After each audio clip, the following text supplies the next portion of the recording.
Begin today the Gemara on Daf Kuf Tezayin Amud Aleph, 6 lines down from the top of the Amud, where it says Tanya Kvasei de Rav Yehuda. So the Gemara before brought a machlekes between Rav Huna and Rav Yehuda regarding the lav that it says by a mashkin. Lo yachbo rechaim verechev. You shouldn't take a mashkin, the millstones. So it says in the pasuk that's a lav for the bottom millstone, for the top millstone, and then it says kinefesh uchayvul, that you're not allowed to take anything which a person gets his livelihood from it.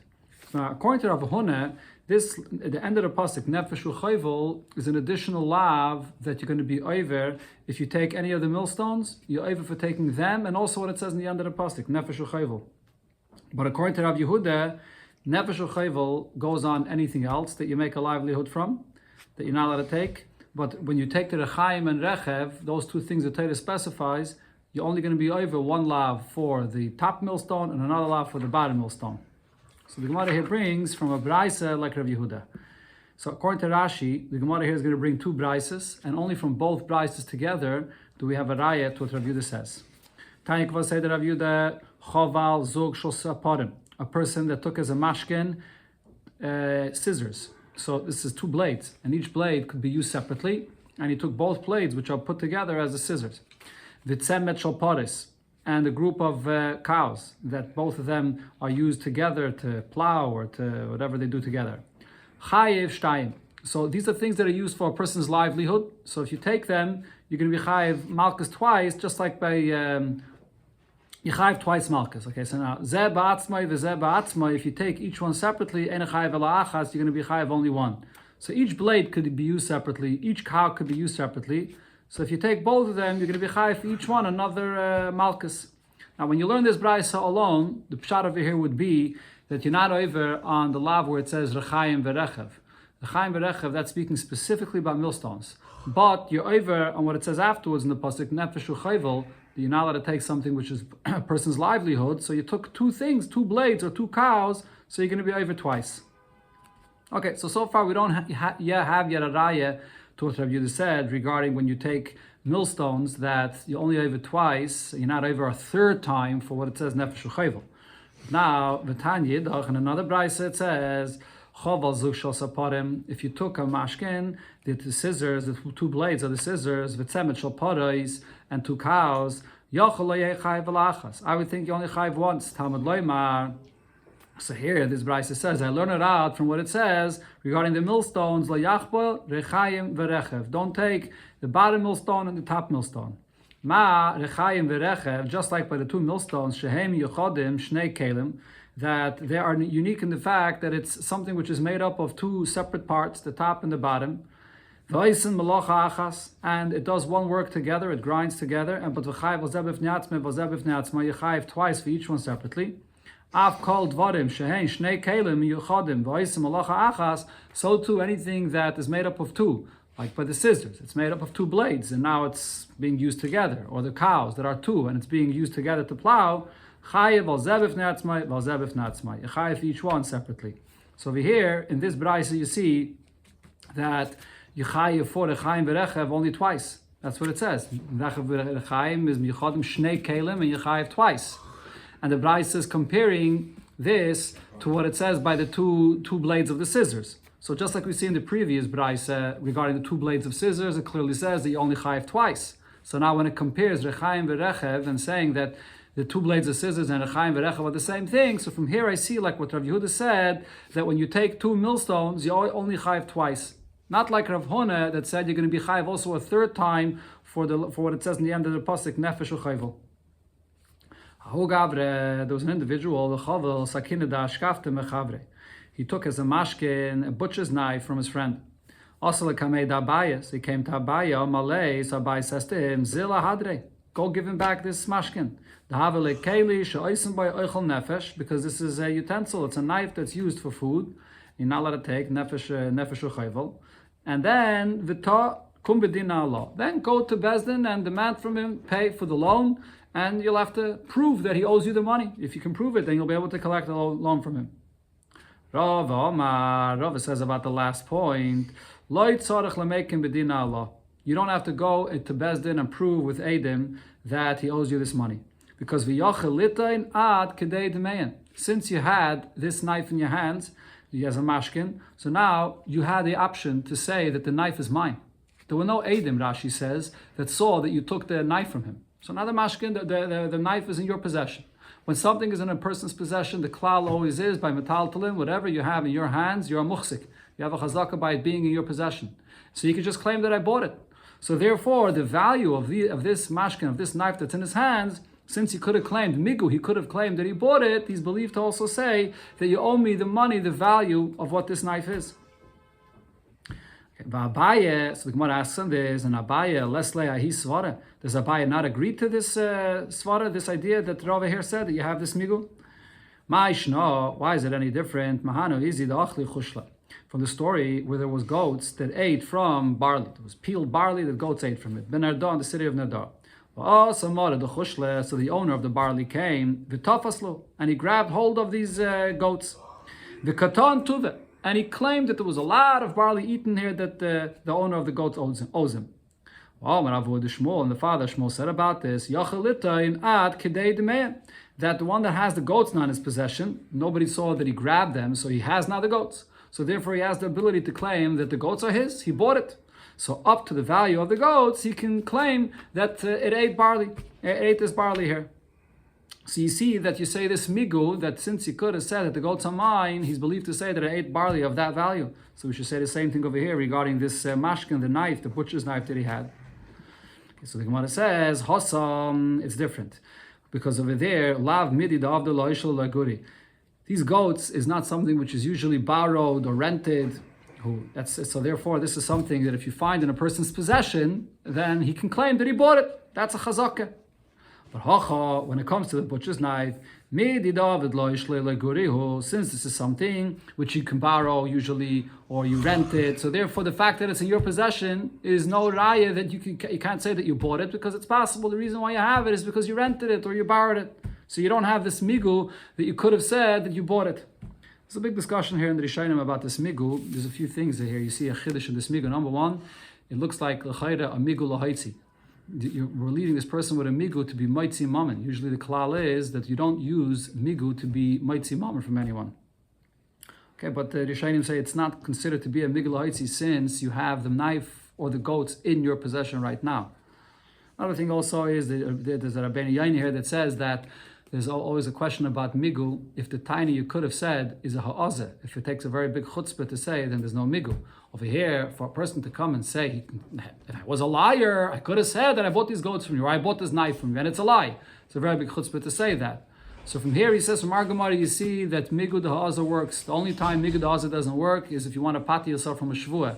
But regarding money matters, migu the ha'azeh does work, and this is one of his rayas.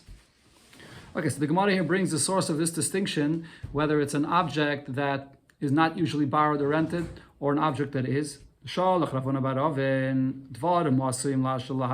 it's objects that are usually borrowed or rented, and a person is possessing it, and he claims that he bought it, he's not believed. The fact that he's possessing it doesn't mean anything. It could be that the owner rented it or borrowed it or lent it to him. Okay, so if that's the reason why Abaya in our case does not accept this idea that he could have said that he bought it, does Rava disagree with this? But we see that Rava himself said so. Rava took away scissors or v'sifra da'agadet, a sefer of a goddess, a certain sefer. He took it away miyasmi from Yisaimim. So the case there was that the owner came and brought Eidim that the svarim that or the scissors that these Yisaimim have is his, and they claim that no, they bought it. They claim. Second, the case of here is. Yeah, they claim that they bought it.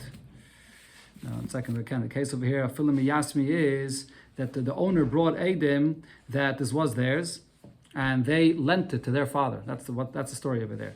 That this person says, I lent this to your father, the scissors or the sefer, and they say, no, our father bought it, it belongs to him. So what did Rava say in such a case? That he's not believed to say, the Yisayimim are not believed to say that our father bought it from him.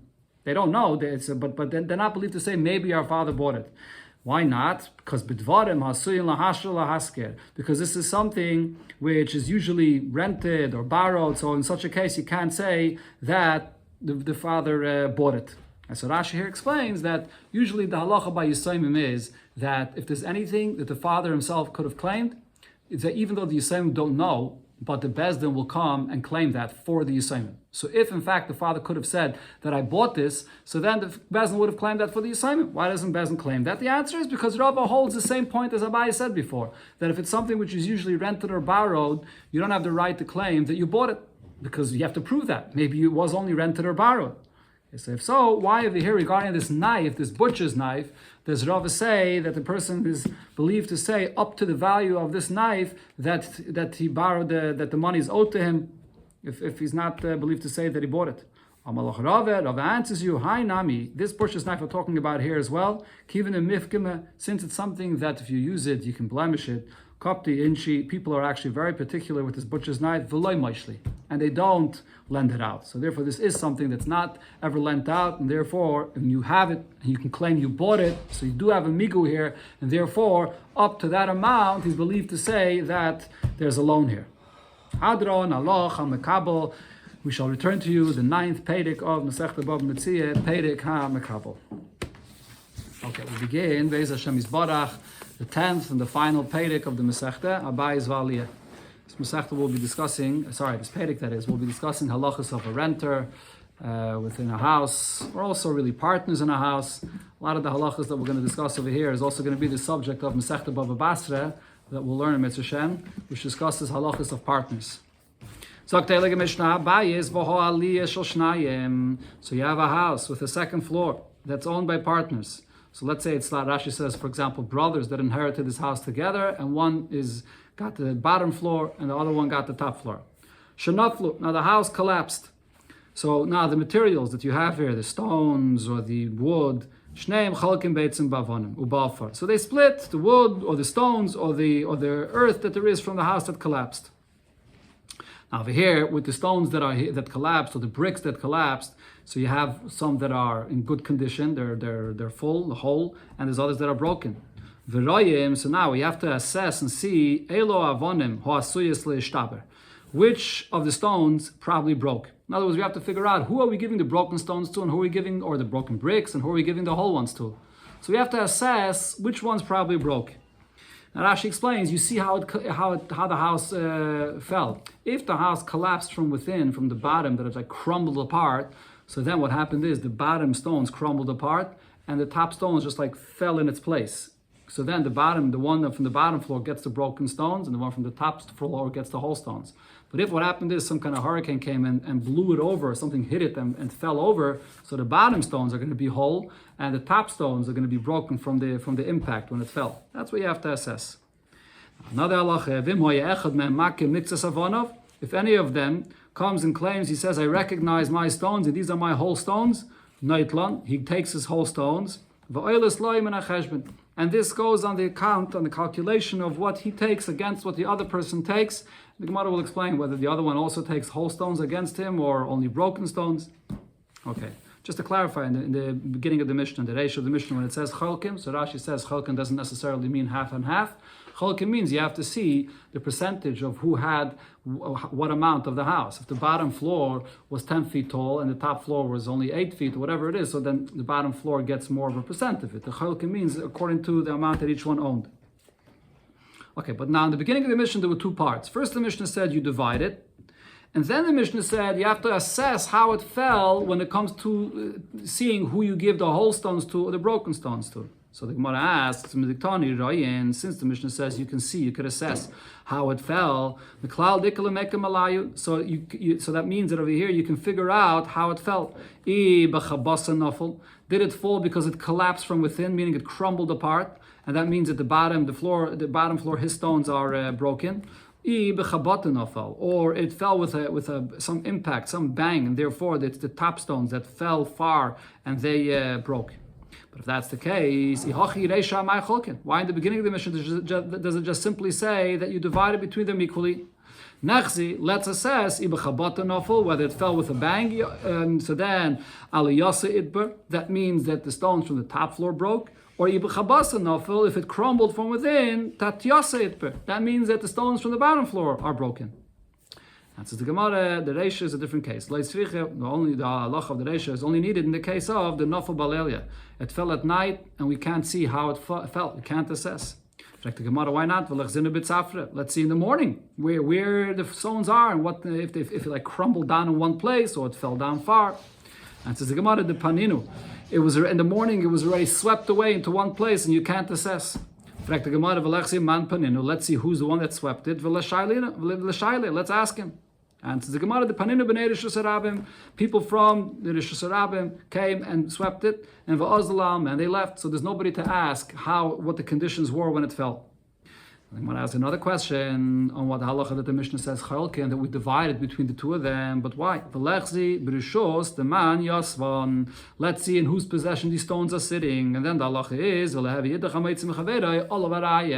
one that wants to take the stones out of his possession and claim that the whole stones are mine.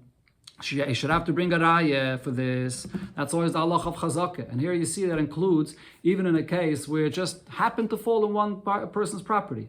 It's by chance, but nevertheless, if now it's sitting in his property, he has a chazakah. And if the other one wants to claim that the whole stones are his, he has to bring a raya for that. And says the Gemara, a few answers. Either the Mishnah is only in the following case: the yasvam b'chatzah the tarvayu, that the stones are now sitting in the property that is owned by both of them. Inami b'rishus harabim, or all the stones fell into the rishus harabim, or they're sitting now in the rishus harabim. So there's no chazakah for anyone. Or we could say that even if it fell into one person's property, but there's no chazakah here. Why not? Because shutfin, b'chehai gavne, partners in such a situation, loy kapti adadi, are not particular with one another. Partners that own the house together, the property, the chutzah that's right there, even if one person is the one that owns the courtyard, he always allows the partner of the house to put his stuff in his courtyard, and the space where he puts it, it's a sort of lent to you, this space, it's considered to be your space. So there you can't claim a chazakah. It's not your space. It's as if you lent him that space that the broken stones are there. So there's no chazakah for this.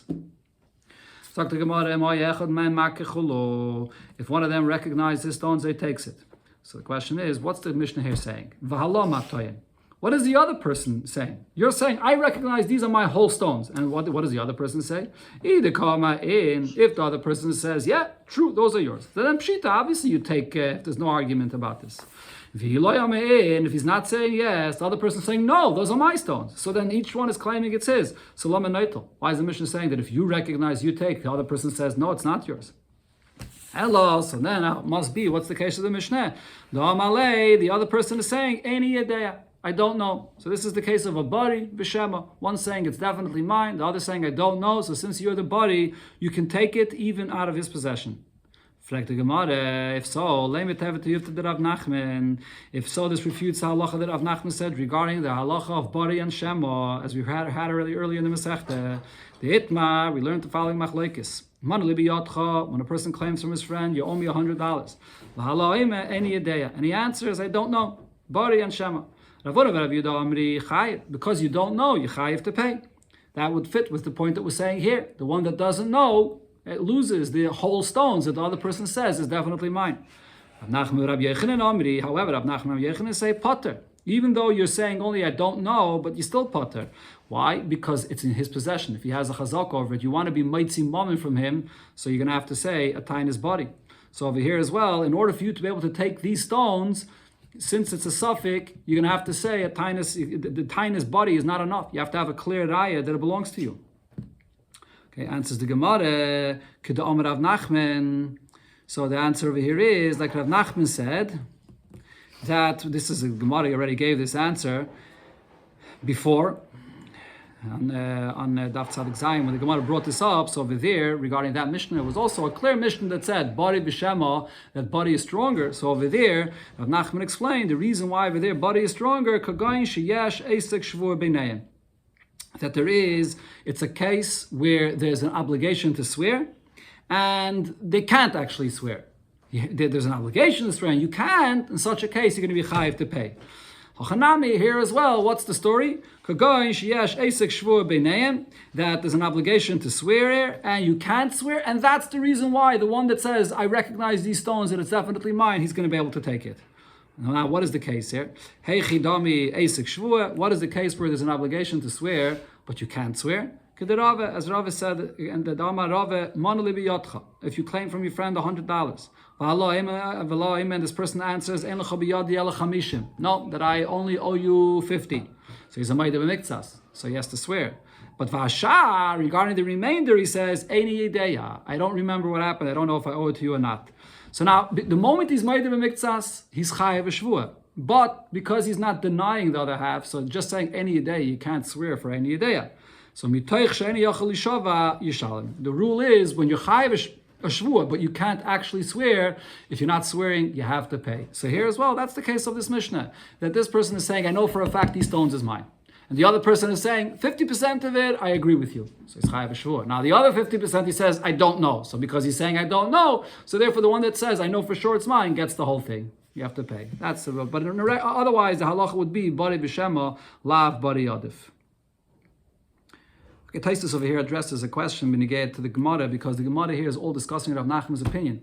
And Rav Nachman that says bari b'shema, lav bari yadif, what is it based on? It's based on the fact that one person, the one that's saying shema, is the muhsik. That's why he says that the body is not stronger. But before the Gemara explained that we're talking over here about the stones that are not in one person's chazakah, it's in Rosh Hashanah, or it's in both of their possessions. So it is not, you don't really have one that's muhsik more than the other.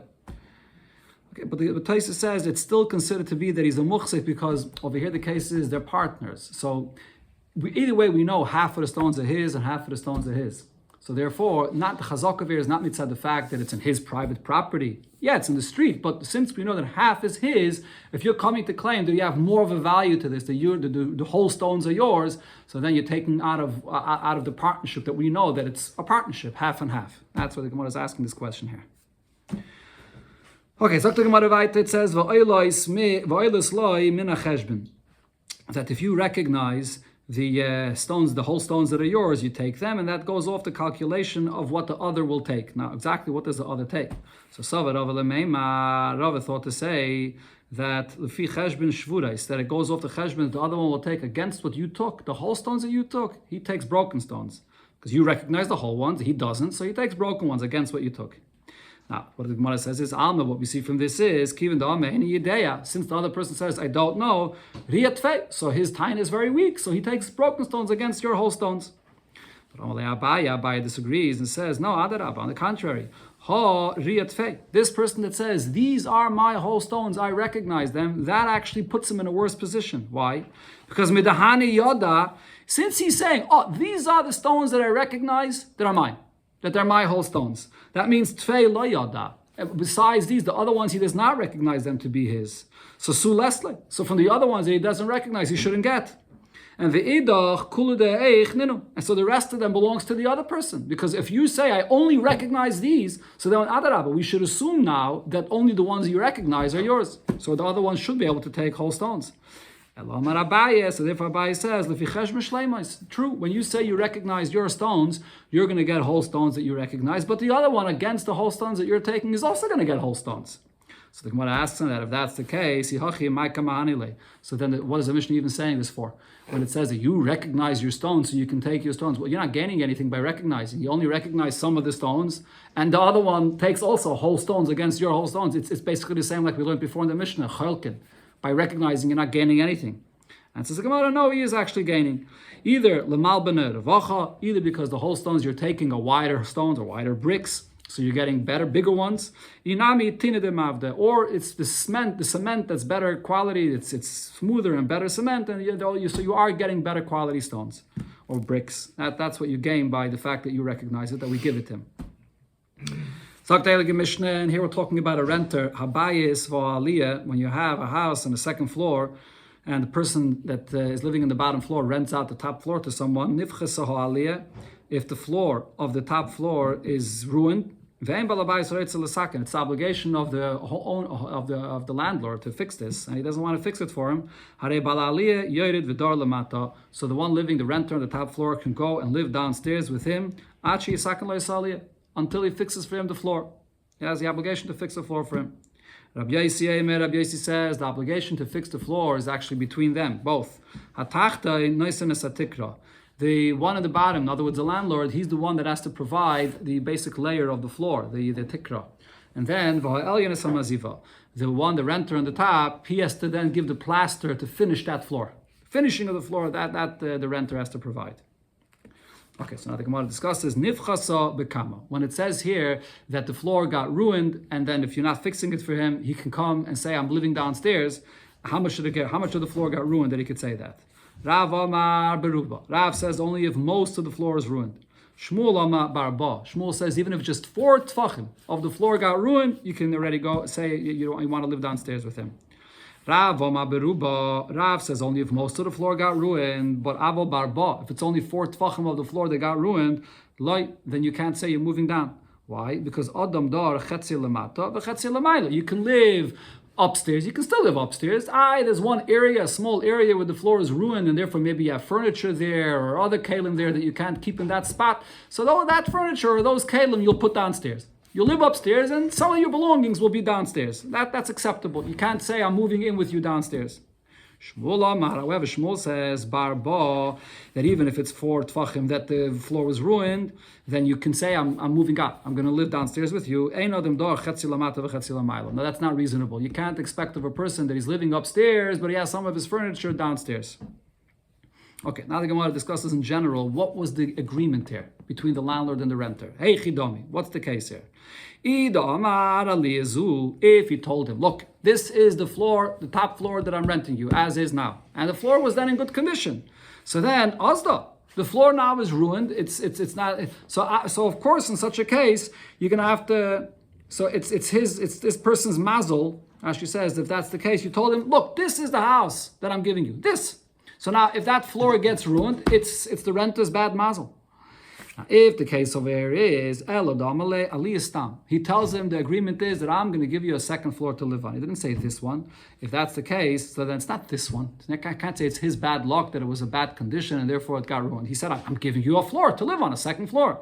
So if it got ruined, it should be the responsibility of the landlord to rent him a different floor somewhere else. So why is the Mishnah saying that he comes down to live with him downstairs? He should give him another proper second floor, as he said. Aliyah Stam.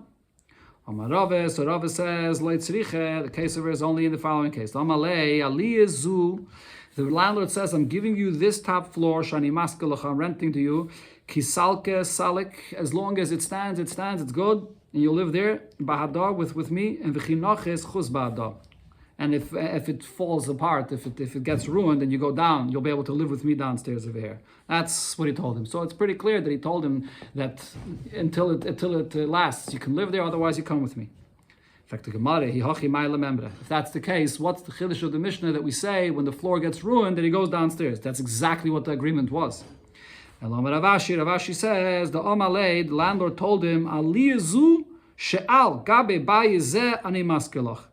This floor, which is on top of this house, that's what I'm renting to you.